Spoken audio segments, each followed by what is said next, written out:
Hey y'all, I'm here with Shanae Ammons. She is a physical therapist that works with me in the clinic here, and we're going to do a little case by case study with her. She's had an interesting patient come in, and I'm just going to kind of interview her and basically think through some of her mindset and her treatment approaches, why she's doing certain things that she did, and just kind of breaking down how to educate some patients on some of the things that she found during her assessment.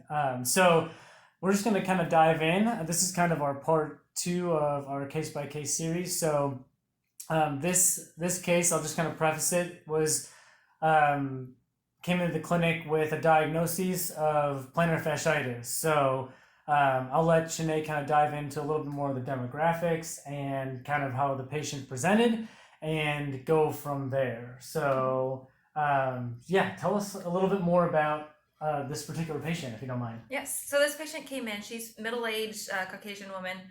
Came in with complaints of an onset of bilateral plantar fasciitis within the last month or so. She basically came in, said, I feel like my arches have fallen in the last month, and she wants to strengthen and stretch her feet, and she's ready to go. She said that she was feeling some tingling in both feet, as well as just kind of a sharp and achy feeling is what she was saying was going on. She said it was limiting her to about 10 minutes of standing.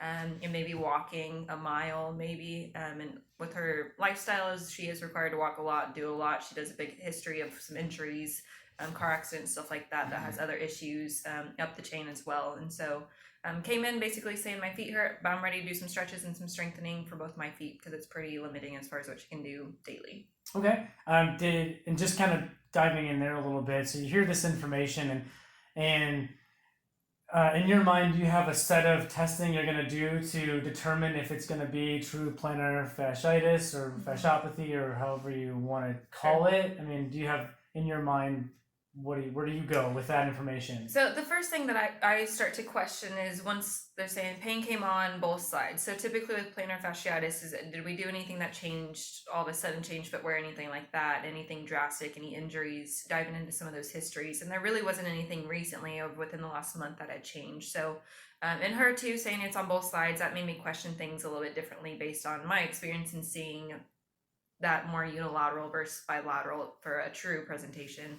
Okay. And then there's the testing as far as like the windlass testing, some of those basic things, palpation of where that pain is at. And really, as far as the windlass testing, stuff like that, palpation is, it was really inconclusive. Nothing really was saying this is right on the head. There was some tenderness near that proximal insertion point, but nothing on it, moving big toe, stuff like that, pressure points, that didn't really seem to change much of it.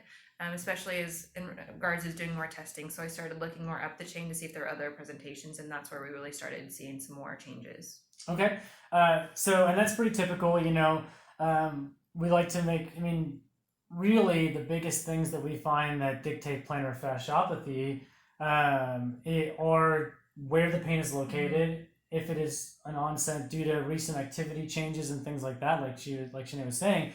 But let me ask you this: did you look at any of the foot ankle mobility as well? Did you find anything there that was conclusive for? She did have more pronated feet, so that as a sign of okay, maybe there is something going on there. Don't have the strength there. In general, her joints are lax. She is hypermobile throughout the body.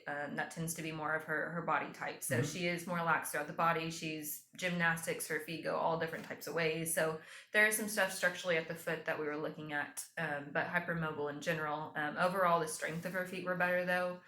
Maybe a little bit posterior tib weakening, some dropping of those arches potentially, but nothing that was so significant that I would think that would have gotten as severe as it did within a month or so.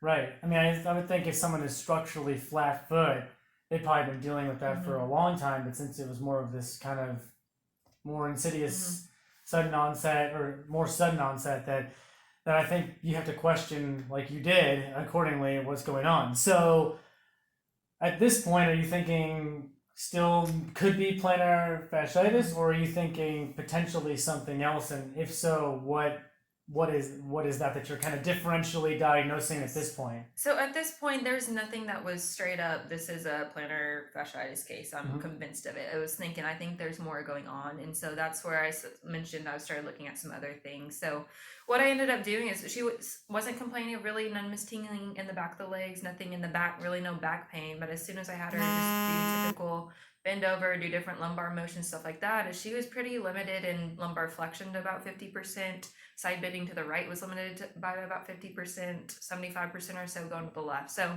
as we started doing some lumbar motions, is we were finding that was creating some pain in her back that she hadn't really recognized before.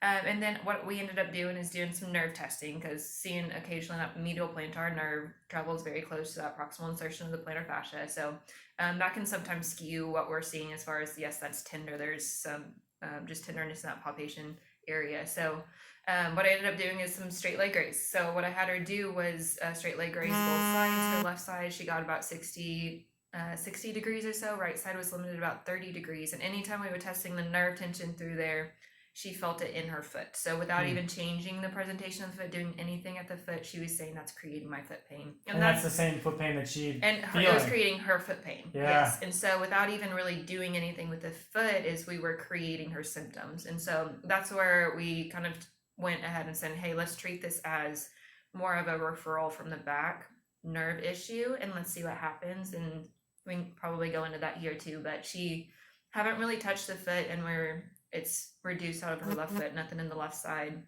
Right side, there's still a little bit of limitation there, but we haven't addressed the foot at all. Okay, and I think that's awesome. That's a great higher level of thinking. It created her pain, so you know that that's the structure that's causing the pain, which is great. And then it's how you treat it, and I'm sure that you can go into detail on that, but I'm more concerned in how you got there. Yeah. And so I think that's the important part that I think we miss with a lot of these bilateral plantar fasciitis cases, is that we need to look at a more central, higher level cause if our tests are inconclusive, or if you're not doing them properly, really diving into how to do the special testing for plantar fasciopathy or fasciitis correctly.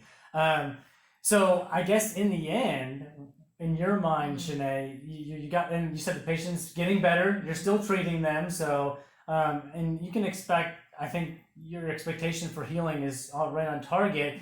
But what, in the end, the question is, what caused that pain to trigger in her foot, in your mind's eye? Like, what, from a therapy aspect, if you were to tell me what created her pain, like, why now? Why both? Why all that stuff? I think that's a bigger question. What do you think? I mean, I don't know if there's a right answer.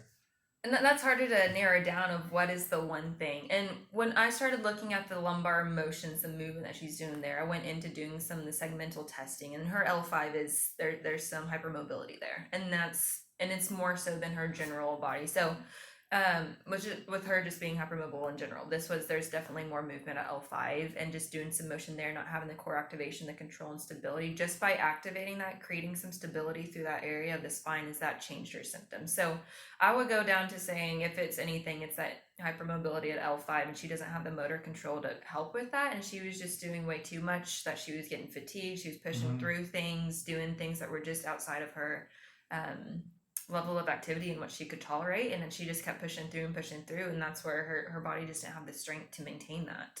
Yeah, I think it's interesting too, and I agree with you that it can start up higher at level at L5, but it's so interesting to me that where the pain was felt was in her feet.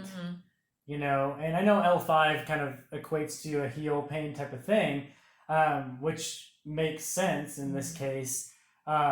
But I wonder, you know, David Butler has a lot of good research on neurodynamics, and I wonder if this double crush injury type of thing might play into it, if she's overpronating, if she's increasing at all her weight bearing or what she's doing physically. I mean, it doesn't take a lot, I think, to kind of set some of the neural system off, and then it's hard to recover if you don't get to the root cause of the pain. So I think there's still a lot to dive into as to the why it attacked certain areas and not others, and why your back doesn't hurt and all this kind of stuff too. But the point is that you were able to properly differentially diagnose plantar fasciopathy or plantar fasciitis, as it was written, from more of a adverse neural tissue tension issue, not even a radicular type of situation, but just that nerve was hot and angry, and calming it down, the patient probably feels better, able to do more, and giving the patient proper prognosis on her recovery is really kind of the next step in getting her back to doing normal things. So, Janae, I appreciate you sharing your case study. I think this is something we see far too often in the clinic, even in cases where it's unilateral. I think you have to make sure you're going through like Shanae did with her differential diagnosis to best serve the patient for the most efficacious and the best treatment for that particular structure that is causing the pain. So kudos to you, Shanae. I appreciate it and look forward to hearing more interesting case studies from you in the future. So thank you all for watching and appreciate you, Shanae. Yeah, thank you. Yeah.